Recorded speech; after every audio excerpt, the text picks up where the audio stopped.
Hi, my name is Rachel Colman. I'm an occupational therapist with Ability Rehabilitation. Occupational therapy is many different things. In this setting, we really focus on upper extremity, but occupations are whatever occupies your time.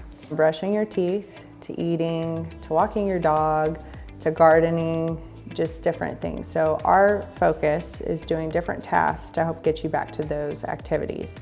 So eating is an incredibly complicated task that most of us take for granted until you have surgery or your wrist hurts. Even doing something like this to scoop your food, you're doing a pinch, you've got some wrist mobility going on, you have to bring your arm up to your mouth. It's just a really complicated action. So we break those down into little tasks that make it doable and you can achieve, and then it gets you back to that big guy.